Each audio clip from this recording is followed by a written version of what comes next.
dengerin.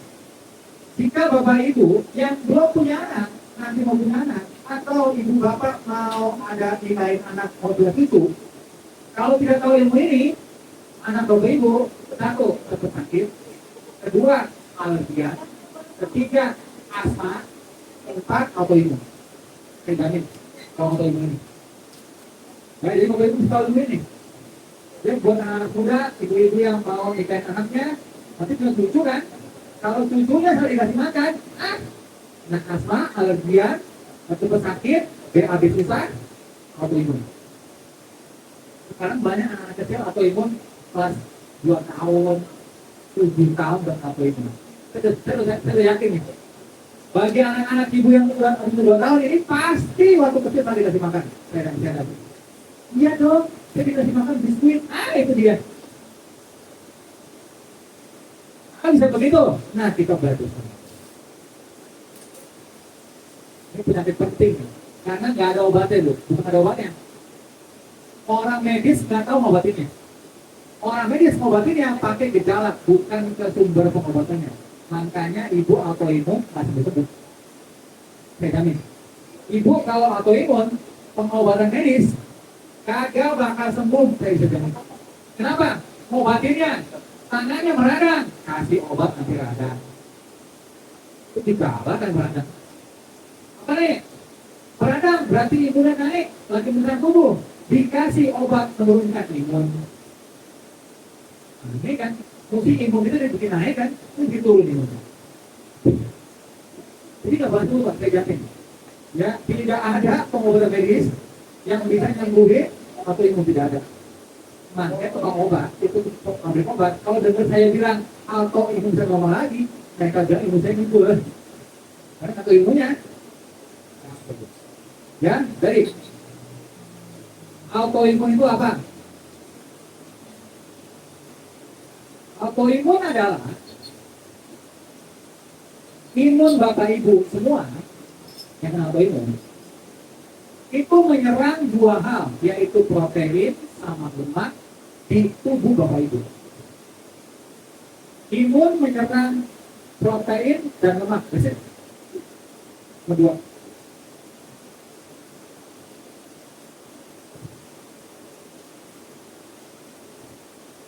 Nah, sekarang semua sel tubuh kita, ujung rambut sampai ujung kaki, itu dinding selnya ada 50% protein, 40% lemak.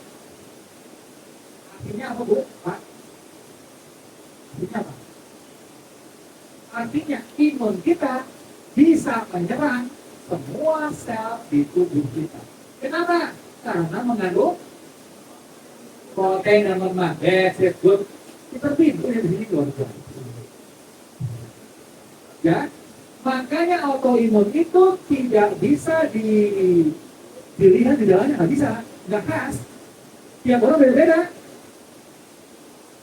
Misalnya, imun kita menyerang sel protein di sendi-sendi, namanya rheumatoid arthritis. Sendinya kalau kaku, itu sakit. Itu namanya autoimun rheumatoid arthritis.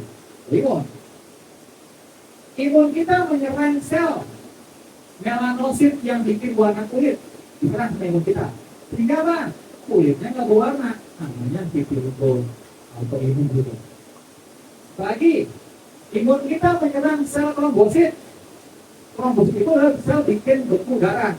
Jadi kalau trombosit diserang, bapak ibu darahnya encer terus, nggak beku-beku. Itu biasanya gejalanya itu di paha, di badan itu ada tompel-tompel biru, seperti habis kepentok, biru-biru. Itu kalau orang desa bilang dicium setan. Bukan, itu autoimun ITP, idiopathic thrombocytopenia. Yang diserang trombosit. Autoimun itu gejalanya. Ya, apalagi yang diserang jantung reumatik. Yang diserang saraf namanya mesinya gravis. Orangnya kebas-kebas, bawah. Itu saraf diserang. Yang diserang jaringan ikat, usus. Yang diserang kulit, jaringan kulit psoriasis. Bisa ketombean tuh, ketombean atau di kulit kepala bagian kepala ini banyak ketombe. Itu psoriasis. Ya itu autoimun juga. Nah, why? Kenapa? Pertanyaannya kenapa kan imun kita kok menyerang protein sama menyerang lemak di tubuh kita? Why? Karena ada dua hal. Yang pertama, diajarin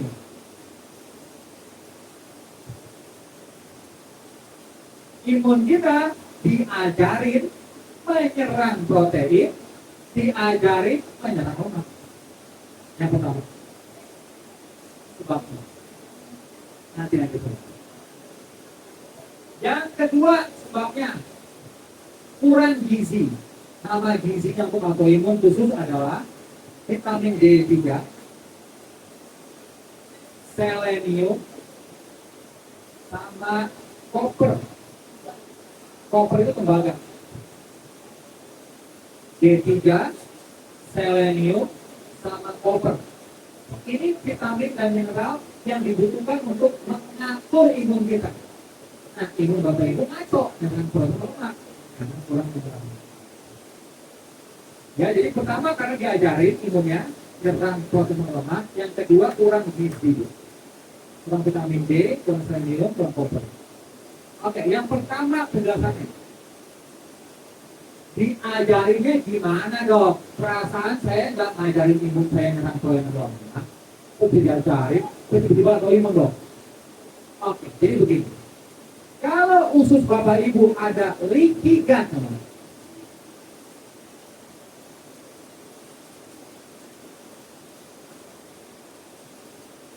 leaky bocor dan usus.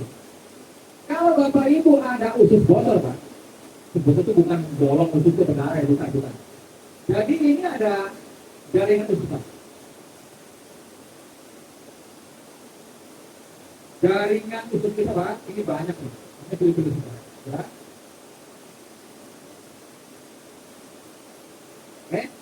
Kalau bapak ibu ususnya bocor bukan begini, ususnya begini.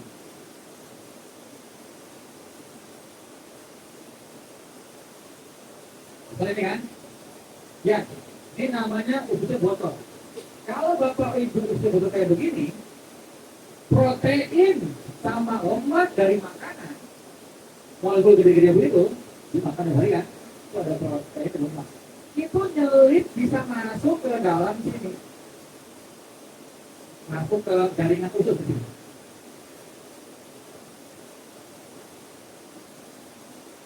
Nyelip usus. Di jaringan usus bapak ibu itu banyak patroli imun kita. Sel imun kita itu banyak patroli di bagian besar di usus. Kenapa? Karena usus kita bu cuma jagain cuma satu sel doang. Jadi kalau ada bakteri masuk kan perlu dijagain kan. Imun kita tuh patroli di usus kita bu paling banyak di usus. 70% imun kita itu patrolinya di usus. Kenapa? Karena cuma satu sel. Kalau bocor itu bakteri masuk di lawan kan, betul. Nah, imun kita lihat, tuh, kok ini ada protein, ada lemak di sini ini, bukan tempatnya kan? Bukannya, itu diapain? Dimakan sama imunnya, protein dimakan sama imun kita, lemak dimakan diserang sama imun kita, diajarin. Tiap hari makan berapa kali sehari? 3 kali blok mobilnya kan? Jadi model 2 kali, sehari 5 kali diajarin imun kita menyerang protein. Itu dia diajarin gitu. Kenapa? Ada apa?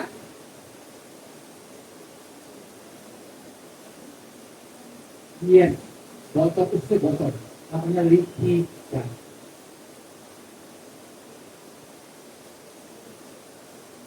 Mungkin kita tahu.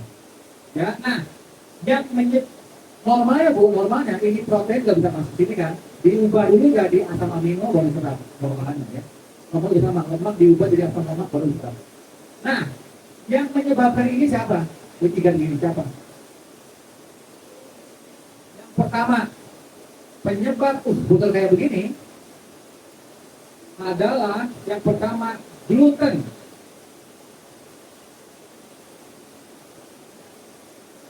Dulu pernah di mana, Bu?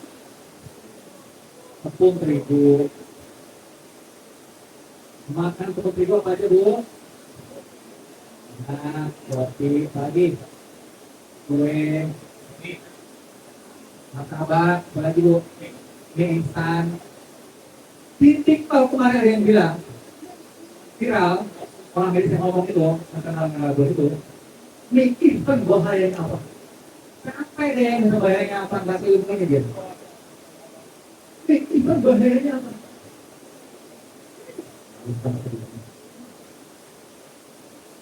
Kamu makan tuh yang bilang bisa bahayanya apa? Tuh makan yang harga baik, saya ngolah atau ilmu apa? Kenapa? Nggak tahu ilmu ini, Bu? Kalau banyak dia aja sih. Ya, dari gluten. Gluten bisa bilang gini, Bu. Lengket ya, lengket. Ya, ke kanan ke kiri lengket bocor. Ya, jadi tepung terigu. Ya, jadi makan itu jangan di dok, jadi nggak boleh makan tepung terigu dong. Boleh sekali-sekali saja. Misal boleh, boleh sekali-sekali saja. 6 bulan sekali, setahun sekali, lagi lebaran, fine. Bukan tiap hari makan mie instan, buat tiap bulan makan mie instan habis gajian makan udang tiap bulan. Jangan, Bu, rusak. Belum tepung terigu itu ada pestisida namanya glifosat. Tambah rusak usus kita. Kena glifosat, tambah bocor, tambah terigu parah. Makanya tepung terigu di Eropa sama di Amerika beda ya. Kalau di Eropa itu tidak ada pestisida glifosat, nggak ada. Di Eropa udah di-ban. Di Amerika masih ada. Makanya orang-orang Eropa Amerika kalau ke Eropa jalan-jalan sama-sama makan tepung, tapi lebih nggak ada gejala. Kenapa? Ada glifosat itu, pestisida. Jadi makan begitu dulu. Jangan makan tepung-tepungan sering-sering. Sekali-sekali begitu. Oke, yang kedua, yang bikin usus botol kayak begini tiga, nomor 2 adalah lektin. Lektin pakai C. Leknya pakai C, lektin. Dari mana lektin? Dari biji-bijian. Apa tuh, Pak? Tadi obat-obat, sebut apa tadi, Pak? Makan apa tadi, Pak? Jagung, itu biji-bijian, Pak. Ada lektinnya, nggak boleh makan. Apalagi? Kacang tanah, apalagi? Kedelai, apalagi? Yang hijau, apalagi? Gandum utuh. Itu kulitnya ada lektin. Almond, kulitnya ada lektin. Jadi jangan. Sekarang pertanyaannya, ini berhubungan sama bayi bapak ibu nanti yang saya bilang kalau nggak tahu ilmu ini sakit apa tadi? Untuk sakit, apa namanya sudah BAB, alergian, asma atau imun. Bayi sekarang program stunting pemerintah ini dikasih apa makanya? Biskuit gandum utuh.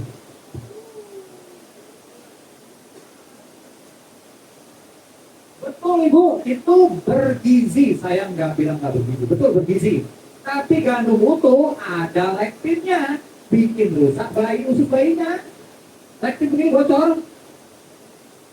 Jadi kalau bapak ibu kasih bayi usia 6 bulan, yang pertama melanggar kodrat. Yang kedua ada lektinnya, itu bocor. Ibu, kalau nggak tahu ilmu itu nggak tahu kan? Biskuit program stunting, posyandu kasih biskuit bayi. Itu orang-orang yang masuk kelas saya, Bu, Pak, yang bilang, "Dok, anak saya 2 tahun apa ini itu obatnya apa ya?" Ini pasti waktu kecil makan biskuit air, betul nggak? Betul, Pak Dokter. 7 tahun atau ibu juga sama. Ini waktu kecil waktu bayi dikasih biskuit. Betul, Pak Dokter. Asma dan lain-lain. Sampai ada ibu-ibu bilang di sini saya. Sekarang saya tahu kenapa anak saya kena asma. Karena waktu kecil dikasih salah dikasih makan. Jadi Bapak Ibu, ini resep kasih makan bayi ya, kalau dikasihkan ya. Sebenarnya Bapak Ibu mau punya anak ya, punya tetangga ya, itu kan, pokoknya kalau yang ini. Usia 6 bulan, bayi 6 bulan sampai, pokoknya sampai 2 tahun ya,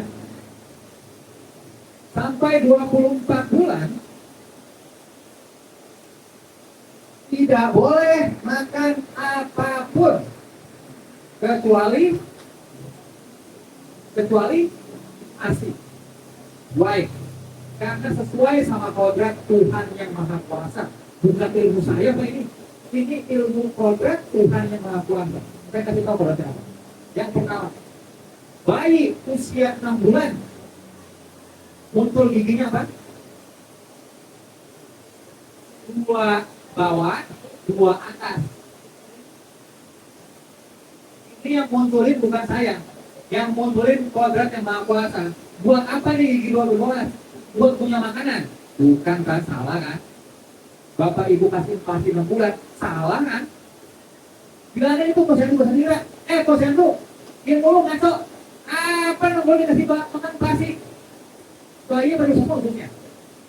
Ususnya yang pertama Pak, belum siap mencerna makanan lain Pak, isolasi.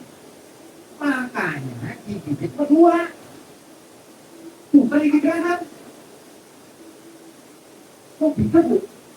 Tuh, satu berat. Yang kedua, berapa? Pada saat Bapak Ibu kasih makan bayi di air, bayi itu ngikutin kodrat Tuhan yang Maha Kuasa. Diapain sama bayinya?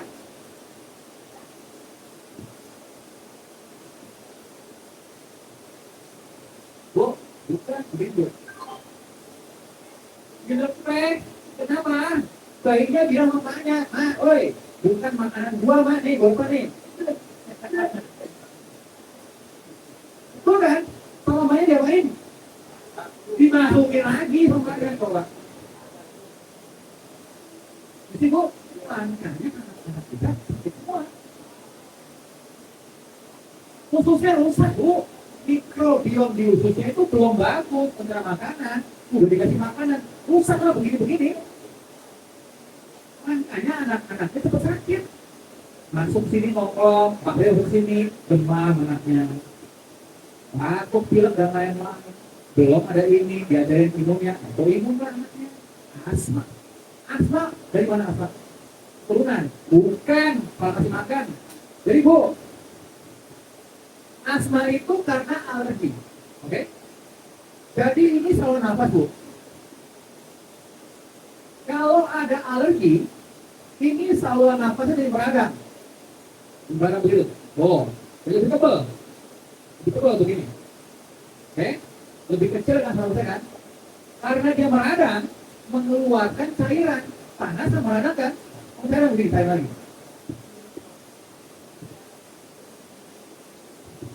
Dan begini tuh. Tambah sempit. Makanya orang anak asma, bisa bunyi kan? Betul. Karena menyempit peradangan, plus ada cairannya. Begini. Karena alergi. Sekarang pertanyaannya, dari mana alergi dok? Ada 2. Alergi dari luar,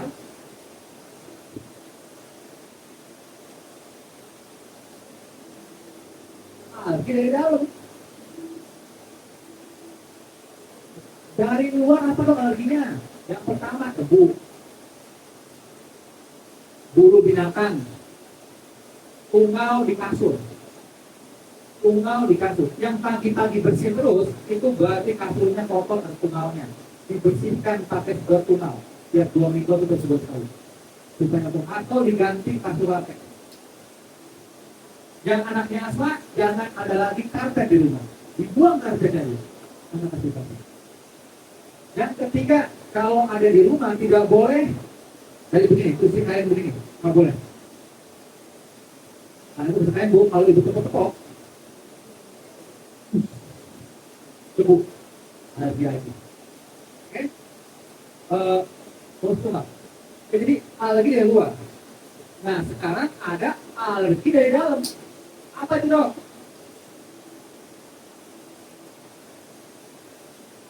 bosan. Jadi let's say. Ibu contohnya kasih makan anaknya yang bergizi, bagus sebenarnya apa? Contohnya makan brokoli. Brokoli bagus enggak? Bagus kan? Brokoli, wah bagus tak pokoknya. Oke? Anaknya makan brokoli ya. Anaknya usia botol kayak begini, karena waktu bayi dikasih biskuit dan lain-lain, itu molekul brokoli masuk ke sini. Molekul brokoli masuk ke sini. Terus gimana? Sama imun kita dilihat kan? Loh, kok ada molekul apa di sini? Diserang molekul brokoli. Pada saat diserang molekul brokoli itu sama ibu. Pada saat si molekul brokoli diserang sama imun kita dimakan, itu mengeluarkan zat alergi. Anaknya asam. Habis makan brokoli. Padahal brokoli karena ada usia botol, anaknya makan brokoli pun alergi. Asam. Jadi alergi ada dua macam Pak sumbernya. Dari luar dari tubuh masuk ke dalam tubuh, kumal, biru dan lain-lain. Yang kedua dari dalam tubuh, dari ususnya. Jadi kalau Bapak Ibu alergi itu bukan cuma ngobatin pakai obat alergi, bukan sumbernya itu apa? Antara dua nih sumbernya dari luar, dari dalam. Dari dalam itu yang ini.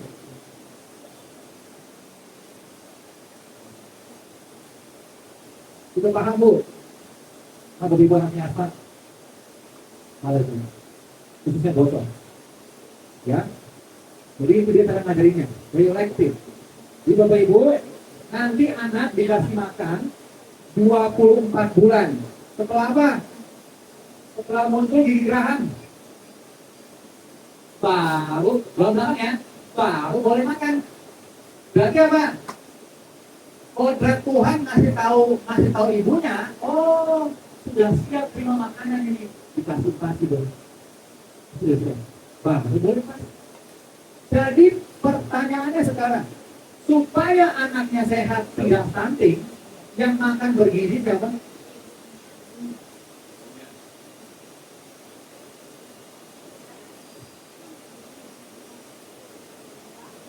Yang mungkin Tuhan yang Maha Kuasa menciptakan manusia bayi itu ada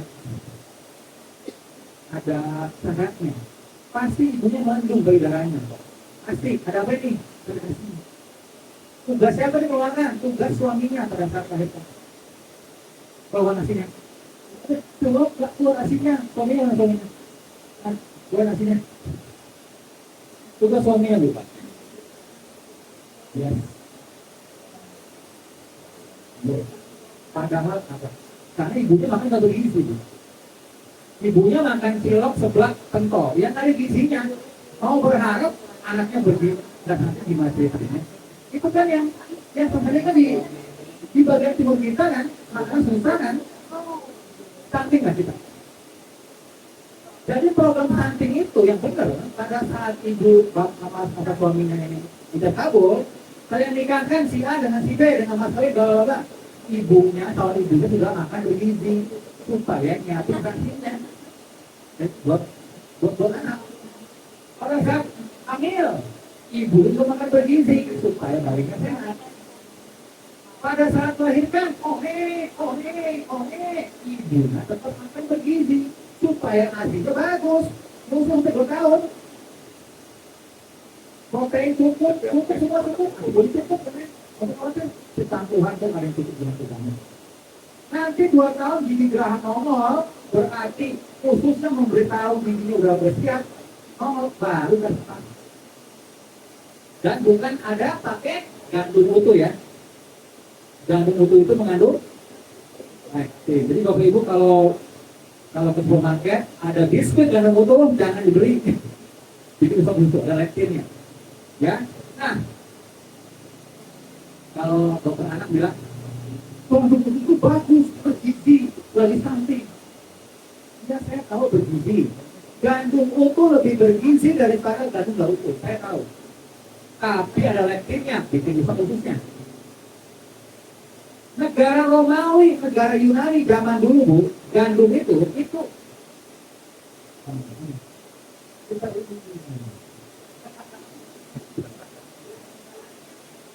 oh begini begitu. Siap siap siap siap. Itu sekarang. Bilang begitu.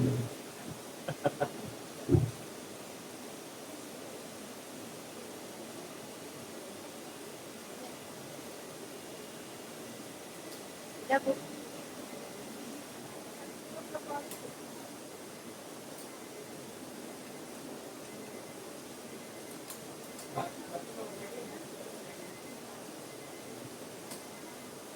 Itu asik.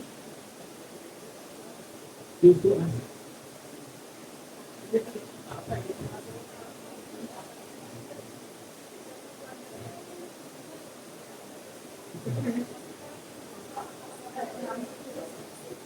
Ya makanya itu disiapkan supaya apa? Supaya anak-anak kita sakit. Kalau anak-anak sakit ngapain? Berobat. Berobat. Itu Bu. Makanya pabrik obat itu beli saham di di perusahaan makanan. Ada Bu. Pabrik obat itu membeli saham di perusahaan makanan supaya apa? Supaya bisa nitip. Lu mau bikin produk apa? Begini ya. Lu masukin gula, masukin gula. Masukin nanti.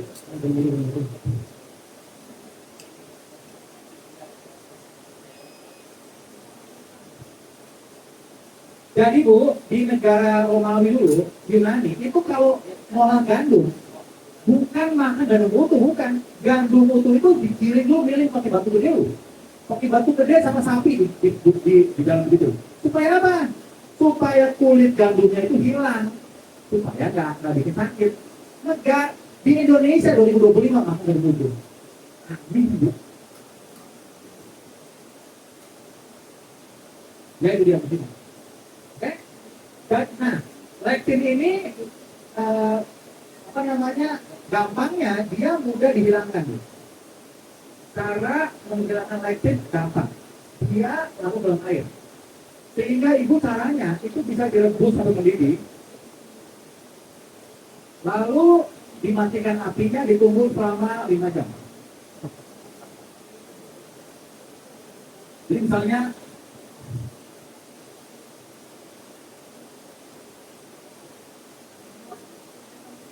itu mau masak kacang hijau, nah hijau ya, ibu masak airnya itu sampai mendidih, gitu kan, dimatikan, tunggu 5 jam dari bawah. Setelah 5 jam, itu lektinnya sudah larut di airnya, dibuang airnya, baru silakan diolah kacang hijau. Ya, itu cara mengolah lektin. Atau dimasak pakai pressure cooker. Lektinnya bisa hilang juga. Sebagian besar, itu bisa sedikit maksudnya. Oke, jadi itu dia Bu, cara menghilangkan lektin. Pressure cooker. Ya.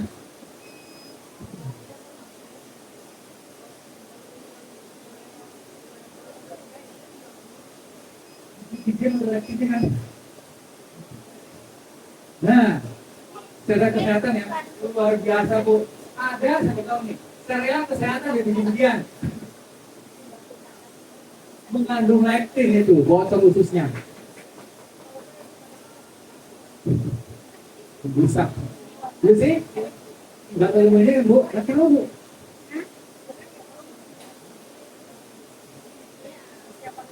Bukti keren juga.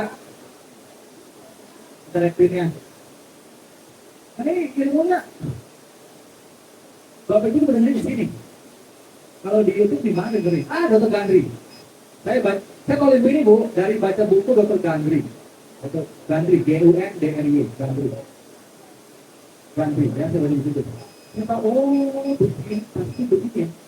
Ini nyambung sama autoimun saya. Jadi kita begini caranya.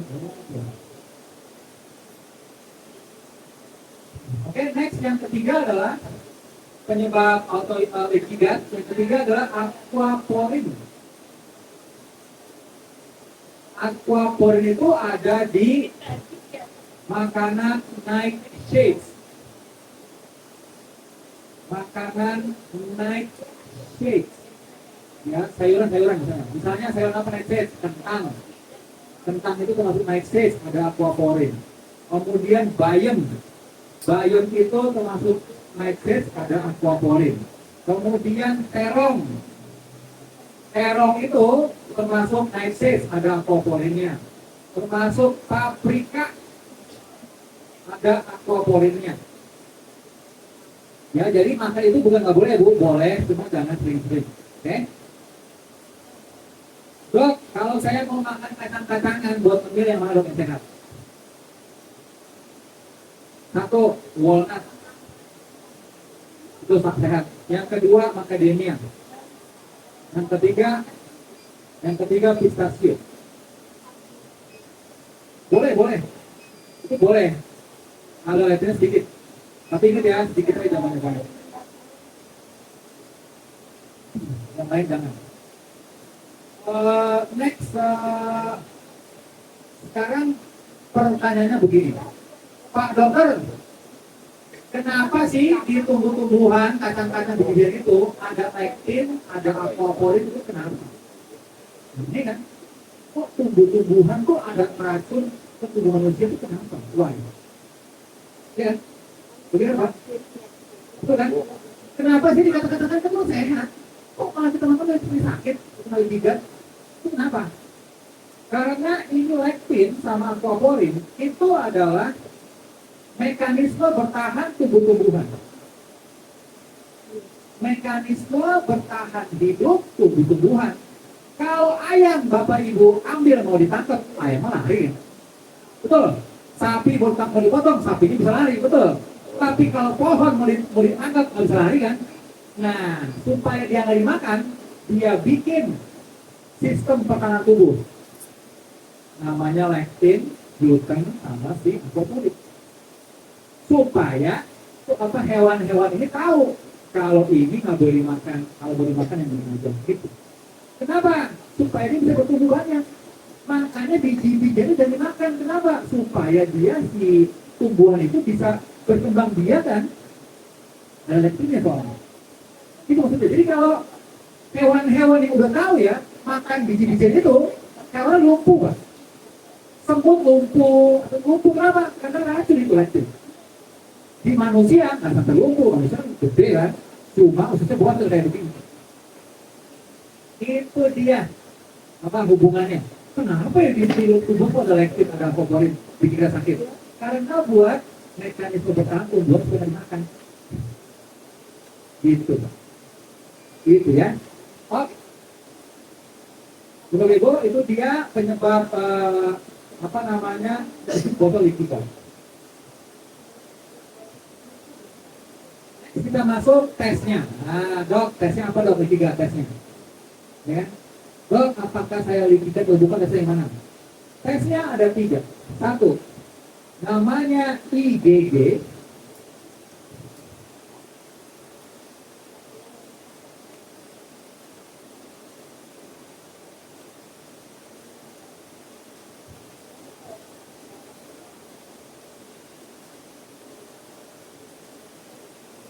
Namanya IgG, Food Sensitivity Test.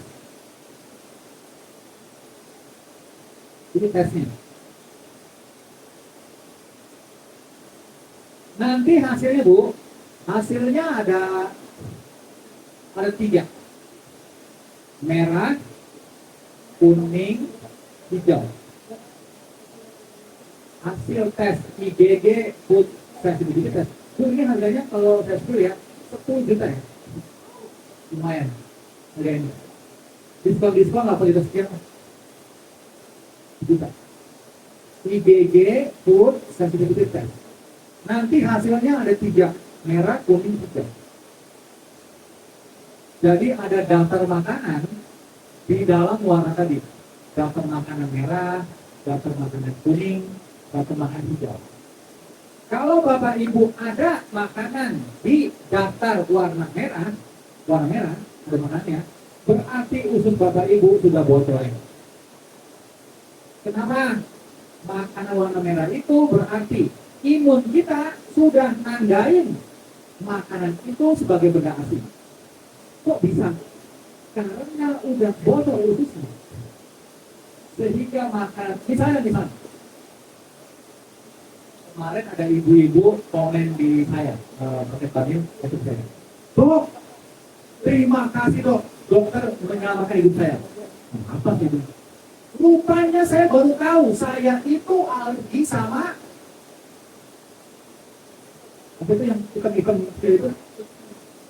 Itu bikin kecil itu makan? Hah? Bukan. Kecil-kecilan, kecil banget. Siasit, betul. Dok, dokter menyelamatkan saya. Kenapa? Saya baru tahu saya alergi siasit. Kenapa? Di tes IgG, di tes siasit warna merah. Padahal tes itu bagus kan, isi bagus kan, banyak kecilnya. Ya, jadi akhirnya dok, saya nggak makan lagi siasit. Luar biasa, saya baru tahu setelah saya kesini. Jadi kalau ibu ada leptin itu siasit, kemudian siasitnya masuk ke sini, nanti imun kita makan gitu kan. Pada saat imun kita nyerang siasit, imun kita mengeluarkan zat namanya IgG, anti siasit. Makanya warnanya merah. Ada anti siasit warna merah. Berarti ususnya sudah pernah bocor. Itu dia salahnya. Ya, jadi yang warna merah, warna kuning kalau ada, berarti usus bapak itu bocor. Silakan perbaiki. Kalau semuanya hasilnya hijau, berarti usus bapak ibu tidak bocor. Itu dia sih. Itu tesnya mahal ya. Ada lagi tes yang kedua namanya anti IgG zonulin sama anti IgG aktin. Dua hal ini di Indonesia belum ada. Jadi ya ibu nggak tahu kalau itu di murah ya, cuma pakai pengetahuan. Cuma di Indonesia belum ada. Anti IgG zonulin pakai Z, yang kedua anti IgG aktin. Indonesia belum ada, jadi makanya ya itu aja. Oke, itu untuk tahu tes usus kita bocor atau tidak, tiga atau tidak. Yang kedua untuk tahu tes autoimun di laboratorium banyak. Next kita masuk ke protokol autoimun boleh? Autoimun normal lagi. Iya, luar biasa nih. Karena kita mengatasi penyebab, bukan cuma ngobatin gejala. Autoimun orang kembali Bapak Ibu, ini luar biasa. Banyak masuk ke saya, dok terima kasih banyak. Rheumatoid arthritis saya normal lagi setelah 3 bulan. Dok masih banyak, RA saya menghilang setelah 10 bulan. Dok masih banyak, RA saya 2 bulan. Dia pakai protokol ini. Nomor 1 protokolnya, tidak makan atau minum manis lagi.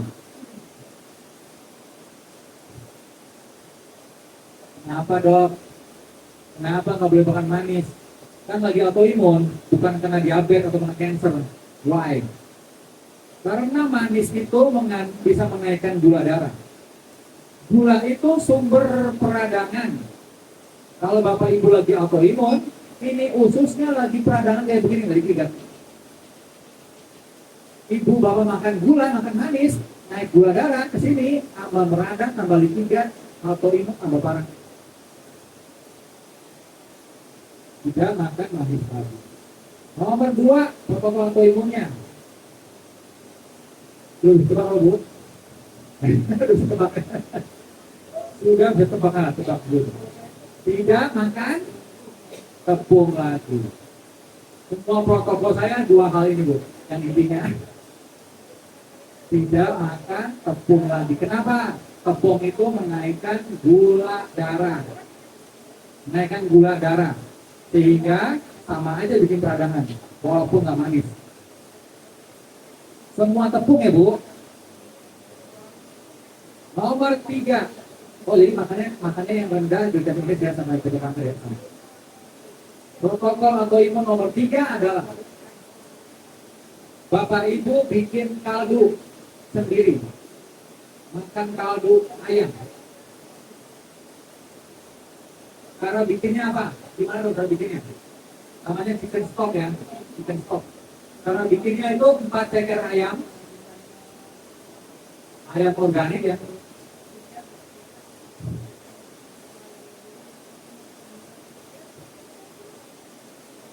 4 ceker ayam ditambah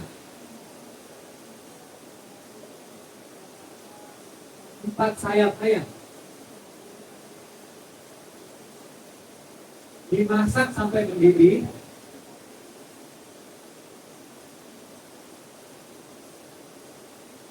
Dimasak sampai mendidih.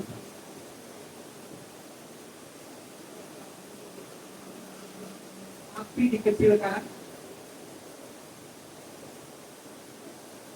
Api dikecilkan, kemudian terus dimasak selama 4 jam.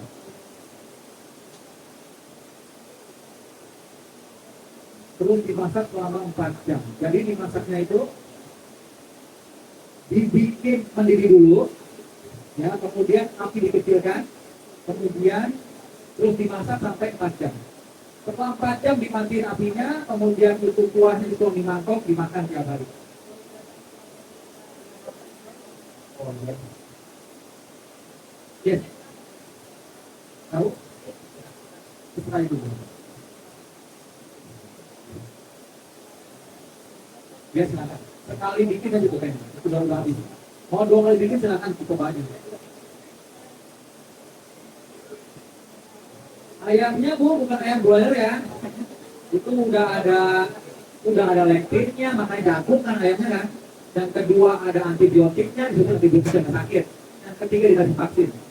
Jadi ibu makan ayam broiler, makan penyakit. Makanya saya nggak makan ayam lagi. Makanya untuk hari ini ikan. Karena ibu tahu, saya malah sini saya makan apa ayam. Oh, ayam organik loh, seperti ayam semua. Ya, kecuali ayamnya ibu piara sendiri, ibu tahu makannya gimana, nggak dikandangin, nggak disuntik, nggak diambil. Ikut ya Bu, duduk masalah ibu saya. Ya itu organik lah, mungkin sedikit apa ya. Bukan ayam broiler bukan pakai ini Bu. Jangan ayam broiler, ayam kampung juga banyak yang diternakan. Ayam kampung ternak, ayam kampung ini diternak, dikasih makan juga, cuma gabung, disuntik ya, sama aja yang broiler. Nah, jadi itu dia. Silakan. Dok, emang nggak ada yang praktis dok? Apalah dari emang susah dok? Ibu beli suplemen yang mengandung 2 hal. Suplemen asam amino yang mengandung 2 hal. 1, glycine. Ini loh.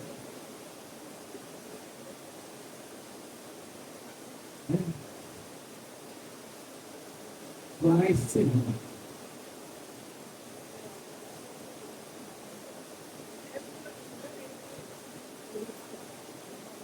Yang kedua, L-glutamin.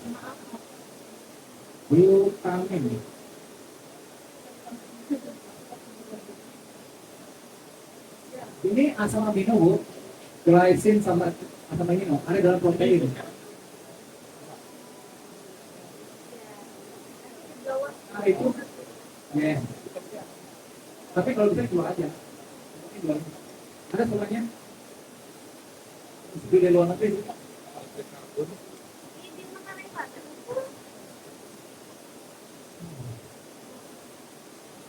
Like GLG, glutamin.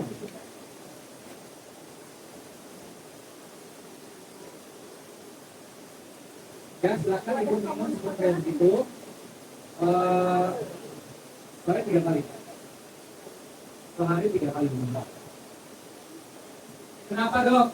Makan chicken stock itu tadi bikin ayam sama makan daging begini. Itu untuk memperbaiki usus bapak ibu yang lagi botol kayak begini. Diperbaiki sama si apa itu? Dibikin lengket Bu. Dibikin lengket gitu.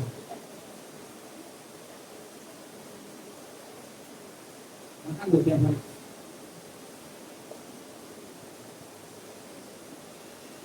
Sampai kapan dok? Sampai kapan? Ya ini kan bagian dari protein ya. Makanan juga ini. Sampai kapan begini ya? Kalau mau begini ibu tes lagi nih. Ibu tes lagi kira-kira setahun kemudian atau 1 tahun kemudian. Kalau sudah hijau semua, hijau semua, berarti udah nggak bocor lagi. Bisa. Ya, jadi protokol autoimun itu lama, Bu. Bukan sekali besok tebu, bukan. Ya, oke, jadi suplementasi gelasnya mau diutama ini ada. Untuk beli luar negeri itu. Di PO juga saya juga beli nih. Kita coba dulu. Oke, next protokol autoimun nomor 4. Bapak Ibu makan probiotik.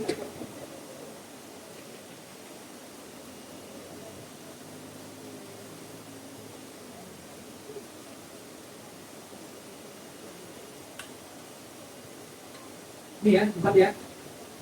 Tadi di komplementer kan udah. Probiotik makan, kenapa dok? Kenapa orang kena autoimun makan probiotik atau hubungannya? Autoimun, Bu, khususnya ini lagi meradang banyak kuman-kuman jelek. Bakteri jelek lebih baik daripada bakteri baik. Nah, kita kasih bala bantuan bakteri baik. Nah, masuk ke dalam. Supaya apa? Supaya kuman-kuman di usus kita kebanyakan bakteri baik, meredakan peradangan. Bapak Ibu autoimunnya lebih adem, enggak bareng-bareng. Jangan itu.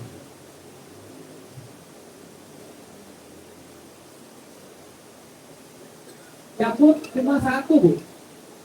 Nah, gula itu buat makanan gimana? Yakult cuma 1 kuman. Lactobacillus apa? Kefir, kimchi, ini banyak semuanya. Bisa puluhan. Apa Ibu beli 1? Ini beli bikin gratis, Bu. Langsung bikin ke 2 bungkus. Kalau ngomong tempe. Oke. Kenapa dokter yang ini nggak nganjurin tempe? Why? Karena kedelainya GMO.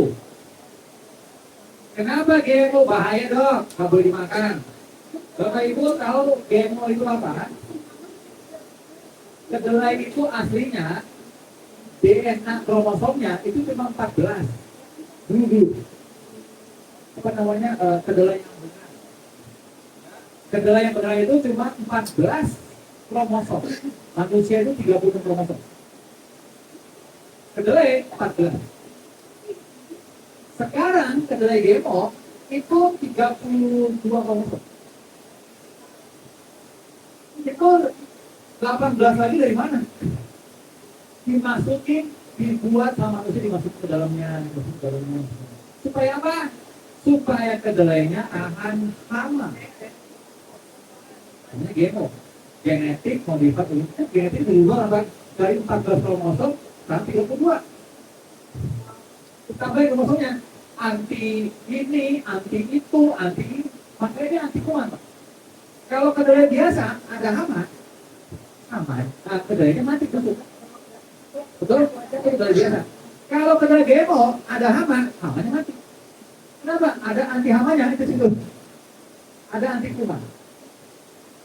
Sekarang Bapak Ibu makan kedelai GMO. Di usus kita banyak bakteri baik, namanya mikrobiom. Mati semua kena kedelai itu. Makanya saya tidak anjurkan ke apa namanya tempe. Kecuali Bapak Ibu tahu yang bikin tempenya siapa, pakai kedelainya lokal bukan organik, silakan. Ada, kalau nggak ada bisa dimakan. Kalau Ibu tahu, saya tahu nih tempe ini pakai kedelai lokal yang organik, boleh. Dan makannya mentah ya, Bu. Makan tempe itu mentah yang bagus, bukan dimakan. Cuman mati dong makan. Ya, jadi itu alasannya, Bu. Kenapa saya tidak anjurkan makan tempe? Tempe Bapak Ibu beli di supermarket itu gede-gede kedelainya kan? Kedelai impor. GMO. Racun usus kan, ya, itu bayangin tuh, makannya ribet gitu kan? Udah. Makanya mesti kembali ke alam nih. Bu Sita nih cara ayam gitu nih. Nih Bu, ayam bagus sih begini nih, dia tadi kandangin gitu. Terus pulang-pulang bayam nih, bayam. Ayam sehat, gitu mestinya. Ya. Next adalah protokol autoimun nomor 5. Ibu bapak suplementasi vitamin D3K2 D3K2 35.000 unit sekaligus setiap hari.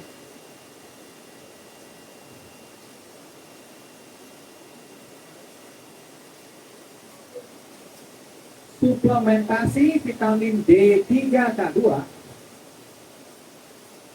35.000 unit setiap hari sekaligus. Why? Kenapa? Tadi ingat kenapa Bapak Ibu kena autoimun? Yang pertama apa? Yang pertama apa? Autoimun penyebabnya yang pertama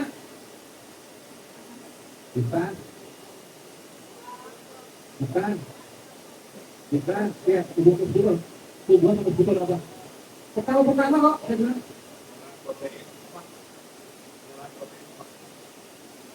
yes. Alasannya autoimun diajarin, ya kan? Bapak Ibu diajarin betul. Yang kedua kurang gizi. Gizinya apa aja Bu? Iya, oleh sebab itu Bapak Ibu mesti konsumsi vitamin D3K2 35.000 unit. Ya, itu sudah ada jurnalnya Bu. Sudah ada jurnalnya, saya lihat itu orang kena autoimun, vitiligo sama psoriasis, itu vitiligonya berwarna lagi setelah minum suplementasi D3 35.000 unit. Jadi diminum. Kalau di protokol Coimbra di Brasil itu berautoimun juga, itu bukan 35.000 unit, tapi 100.000 unit. 100.000 unit vitamin D3 di Brasil. Ibu bapak cuma saya suruh 35.000 unit. Nah, lihat dia. Yang kedua, protokol autoimun yang ke-6. Protokol autoimun yang ke-6 dan nomor ke-7 ini gabung jadi satu ya, sama aja. Sama aja, tidak berhubungan. Nomor 6 itu adalah cukupi kebutuhan selenium.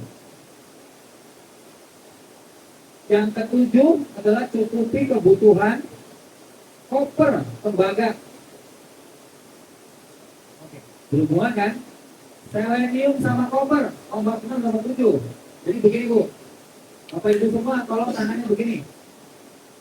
Ujung sama jempol, sudah? Dipertemukan ujung jempol sama ujung. Sudah, ini muncul besaran lingkaran Pak, betul ya? Ya, lingkaran ini adalah lingkaran besarnya hati ayam yang Bapak Ibu makan setiap hari. Segini setiap hari. Ini buat cukupi kebutuhan selenium sama koper Bapak Ibu. Hati ayam. Pokoknya ayam yang jelas. Ya, ayam nggak dikandangin, ayam nggak dikasih kunci, nggak dikasih pasir. Oke? Kenapa? Di hati itu banyak mineral Bu. Jadi hati itu sehat Bu makan. Tapi masaknya bukan digoreng, bukan direbus. Kenapa? Mineralnya keluar ke minyak dong. Mana hari kosong. Dikukus betul. Ya, masa dikukus makan tiap hari. Makan. Dok, emang nggak ada loh multivitamin ya, multivitamin yang makanan. Dan kopi ya, silakan. Oh, ayam pakai hati ayam silakan. Multivitamin ada juga Bu. Ya, yang mana ada juga Bu. Kalau saya multivitamin saya di sana kok. Ya, silakan multivitamin ada selenium, ada kopernya. Itu penting. Tiap hari. Oke, nomor 8.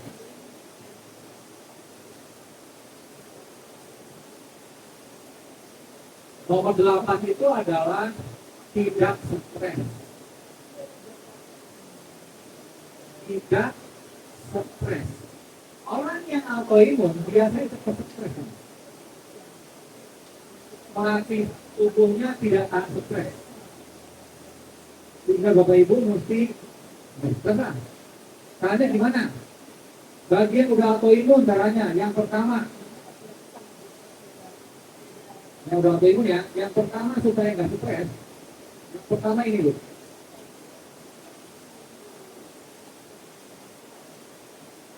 Latihan nafas metode Wim Hof. Itu bikin tenang. Kenapa dok? Apa hubungannya metode Wim Hof nafas itu bikin tenang? Karena itu ada saraf ke-10 Pak, dari batang otak jalan ke bawah ke paru-paru, ke jantung, ke bawah ke usus gitu ya. Namanya saraf ke-10. Bahasa kedokterannya nervus vagus. Kalau Bapak Ibu nggak tenang, itu karena ada usus bocor, ini merangsang terus saraf ke-10. Kalau Bapak Ibu ada leaky kayak begini, itu saraf ke-10 dirangsang terus sama imun kita. Dirangsang. Sehingga Bang, orangnya gampang kecemasan, betul-betul dan lain-lain. Tenang. Makanya ditenangkan oleh Wim Hof. Itu menenangkan saraf ke-10-nya. Yang kedua, Bapak Ibu lakukan hipnoterapi. Sudah diajarkan kan sama Bu Sinta kan? Hipnoterapi kan? Nah itu lakukan.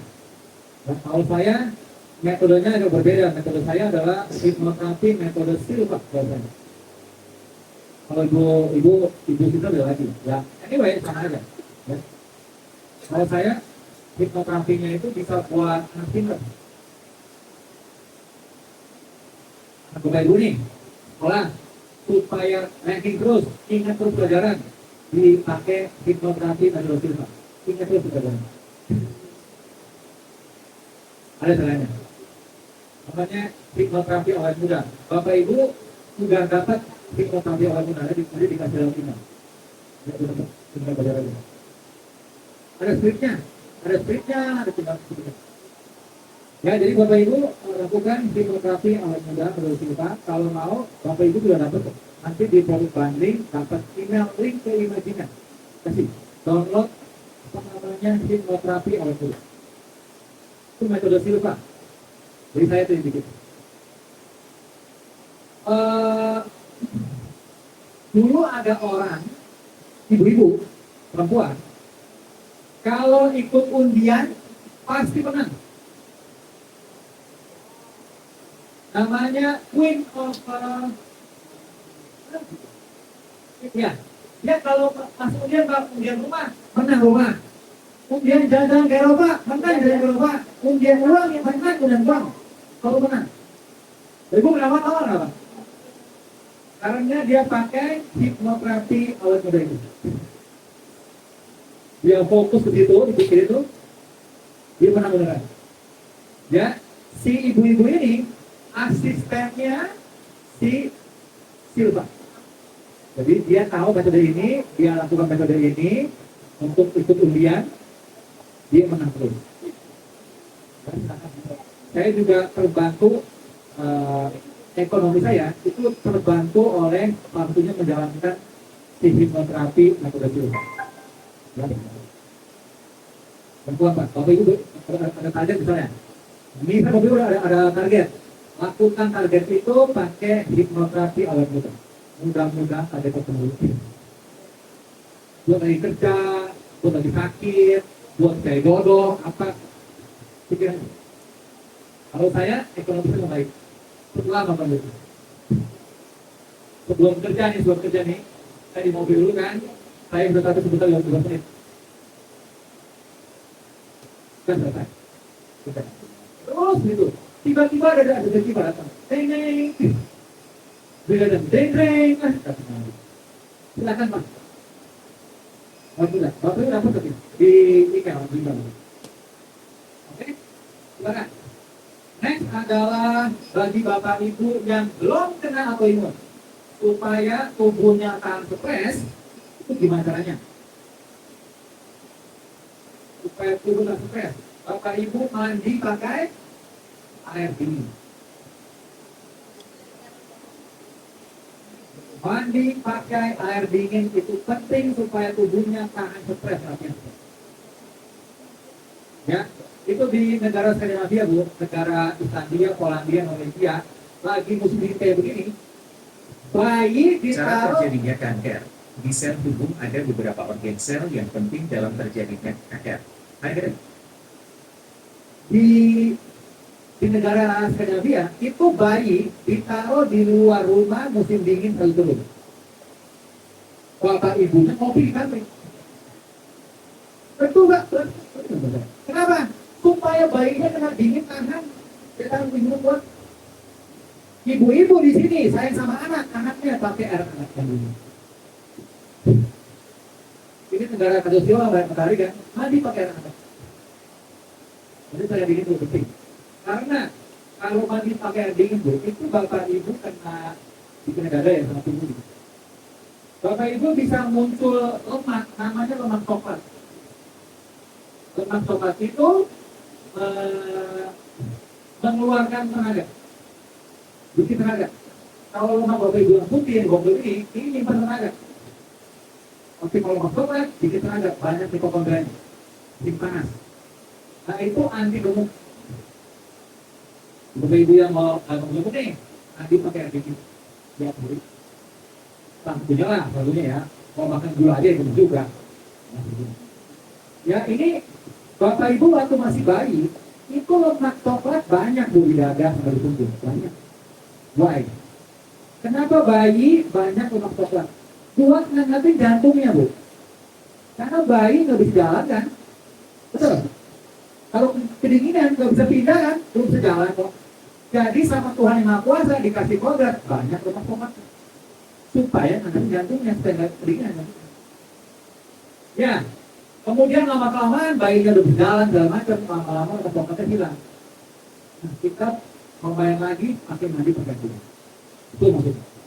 Bapak Ibu silakan. Jadi itu dia protokol atau imun saya yang nomor 8. Lakukan minimal setahun ya Bu, yang tentang autoimun.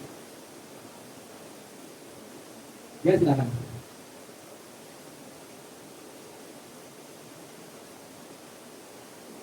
Ya hari. Walaupun ada yang 2 bulan normal, ada yang 10 bulan normalnya tergantung.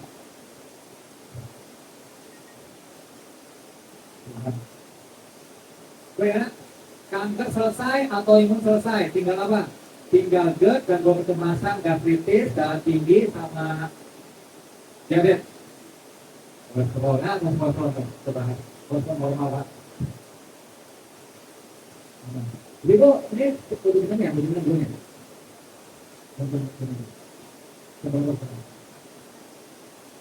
Saya kasih sebelum kita selesai kita mau kasih bonus ini cara menghitung nadi olahraga supaya bapak ibu olahraga akan serangan jantung. Mau tahu rumusnya? Olahraga supaya bapak ibu saat berolahraga tidak kena serangan jantung. Mau tahu rumusnya? Mau tahu? Oke. Nggak boleh ngatur ya? Oke, kita berdiri. Yang pertama, rumus yang pertama, hitung sendiri dulu. Ada 2 rumus. Yang pertama adalah 220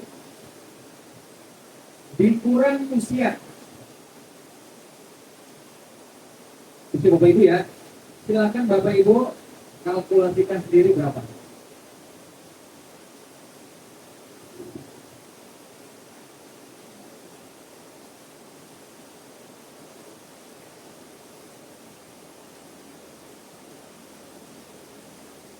Sudah? Berapa? Berapa? 220 dikurang usia berapa? Jadi berapa? 171. Bu, berapa?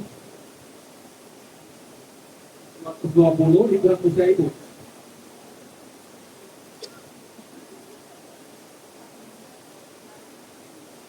Bagaimana? 220 dikurang 45 berapa Bu? 175. Betul? Jadi ibu 105 ya, bapak 101 ya. Bukan. Bapaknya berapa? Bukan. Ini kita ada 2 rumus. Rumus yang pertama. Jadi bapak hasilnya, ibu. Oke, ibu berapa hasilnya? Ibu berapa? Ibu 67, ibu. Oke, terus. Berapa? 80, berarti 1 tahun mungkin. Oke, berapa?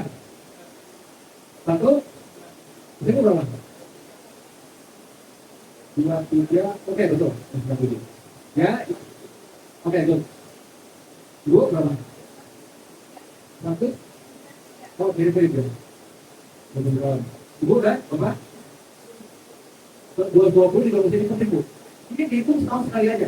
Ini bawah. Ini satu kali, Bu. Itu setahun sekali kok. Kamu tahu gimana? Kamu tahu. Ibu berapa? Ya. Hah? 5, Bu. 56. Nanti dia bisa. Ya, Ibu? Sudah ya? Oke. Rumus yang pertama ya Bapak Ibu ya. Nah, rumus yang kedua.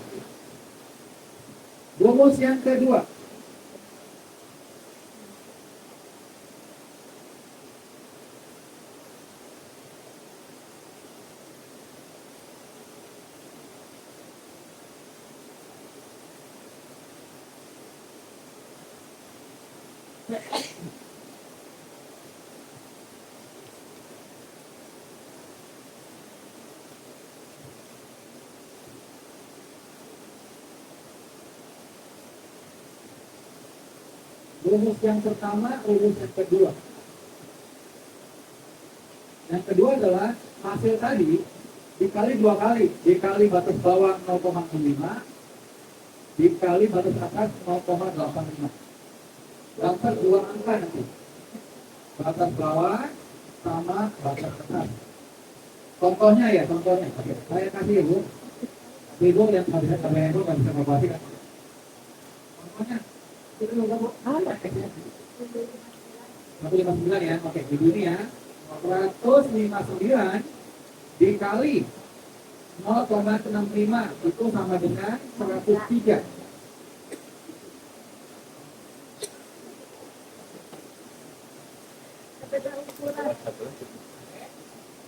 Batas atasnya 0,85. 135. Ibu ini 135. Untuk Bapak Ibu semua tergantung masing-masing ya. Dari Ibu ini buat contoh aja, buat Ibu. Oke, ini maksudnya apa dong maksudnya? Maksudnya adalah begini. Ibu dulu maksud Ibu Kartini. Ibu Kartini ini pada saat berolahraga ini adalah nadi atau denyut jantung olahraganya. Oke, bawahnya 103 kali per menit tadinya, batas atasnya maksimal 35 untuk Ibu Kartini. Jadi masing-masing beda kan? Atau hitungannya kan? Oke. Maksudnya gimana? Maksudnya begini. Pada saat Ibu Kartini berolahraga, contohnya treadmill atau jogging. Jogging olahraga. Ibu Kartini melihat di jam olahraga jam itu tadi cuma 100 kali per menit. Belum olahraga. Kenapa dibilang olahraga? Padahal sudah keliling lapangan 3 kali. Nadinya dilihat 100 kali per menit. Belum olahraga. Kenapa? Karena misi minimal. Nah, itu dia maksudnya. Sehingga Ibu Kartini mesti cepetin lagi larinya. Supaya nadi lebih cepat lagi. Setelah dicepetin, melihat lagi jamnya 110. Sudah olahraga. Betul. Karena sudah lebih dari 103. Untuk Ibu Kartini. Oke, itu batas bawah. Sekarang bawah atasnya. Pada saat Ibu Kartini berolahraga, melihat di jam, tadinya 140. Wah, lebih tinggi dari bahaya bisa bikin serangan jantung. Sehingga Ibu Kartini mesti pelanin olahraganya. supaya di bawah 130. Nah itu dia maksudnya. Jadi Bapak Ibu, ini ilmu menyelamatkan nyawa silahkan dicatat. Bapak Ibu punya guru banyak sekali guru olahraganya. Ya. Apa orang pada meninggal di olahraga kenapa nggak ada ilmu gini? Olahraga ya meninggal sama jantung. Itu rumusnya. Ya oke, olahraga awet muda. Saya tahu. Olahraga awet muda cuma ada 4 Ibu. Yang lain bukan. Nomor 1, olahraga awet muda yang pertama adalah jogging.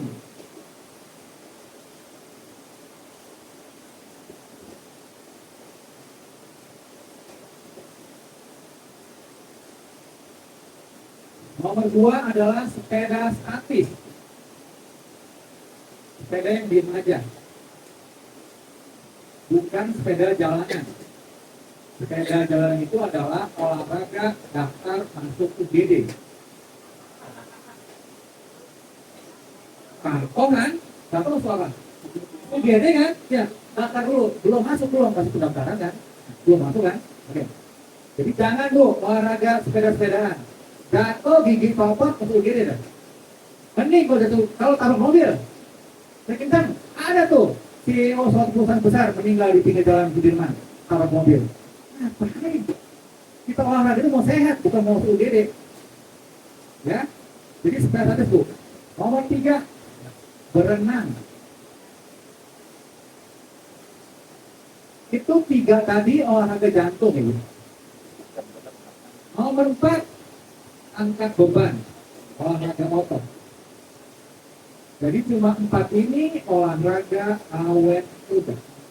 Yang lain bukan olahraga awet muda. Apalagi kalau ngejar bola.